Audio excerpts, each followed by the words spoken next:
Ang Super Bagyo Egay ay ikapitong super typhoon na naitala sa bansa mula nang gamitin ng Pag-asa ang super typhoon category noong 2015. Noon, higit 220 kilometers per hour ang lakas ng bagyo para maituring itong super typhoon. Noong 2022, binaba ito sa 185 kilometers per hour. Sa mga bagyo yan, 4 ang nagtala ng signal number 5. Ang Super Bagyong Lawin, Rolly, Carding, at ngayon, ang Super Bagyong Egay. Kapag signal number 5, posible ang total damage sa mga istrukturang gawa sa light materials, lalo na sa tabing dagat. Posibleng liparin ang bubong ng mga bahay at industrial building at masira ang mga bubong at pintuan. Kaya rin po nitong magpatumba ng puno at mga billboard. Ang signal number 5, itinaas na kanina sa ilang bahagi ng Cagayan dahil sa Super Bagyong Egay. Saksi live si Jasmine Gabriel Galban ng GMA Regional TV, 1 North Central Luzon. Jasmine. Igan, sa mga oras na ito, mas ramdam ang hagupit ni Super Typhoon Egay dito sa probinsya ng Cagayan. Samantala, nasa 6 na bayan na ang walang supply ng kuryente sa ngayon.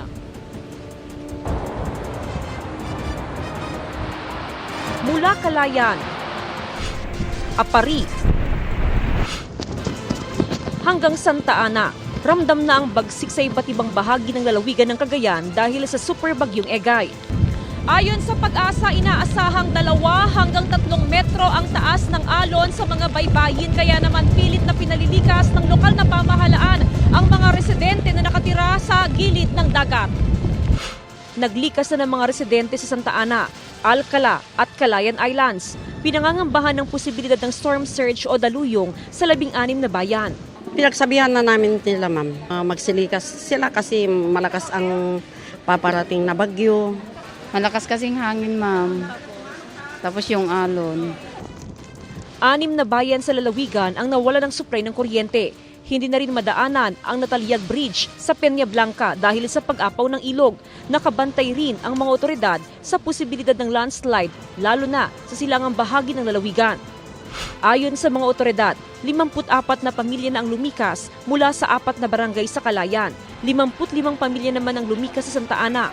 Pagtawid ng dagat patungong Batanes, ito naman ang tumambad sa mga residente.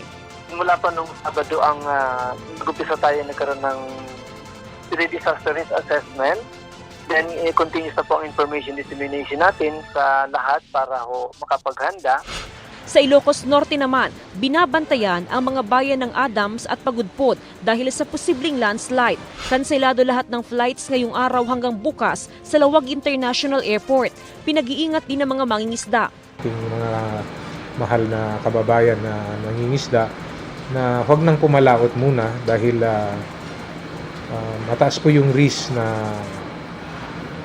magkaroon ng malalaking alon ngayon. Sa Dipakulaw, Aurora, ang mga residenteng nakatira sa tabing dagat ng Barangay Mijares pinalikas na. Pagdating po kasi ng paglaki ng tubig ay umaabot din po sa kanila yung sa kanilang mga bahay. Kaya iyon po ang ginagawa namin sa barangay. Ilikas. Pero nagsiuwian din ng ilang evacuee sa takot na manakawan ang mga iniwang bahay. Kasi po, baka po yung mga hayop po wala pong mag-alaga, gano'n. Tsaka po, mga gamit po mananakaw. Kaya po umuwi na po kami.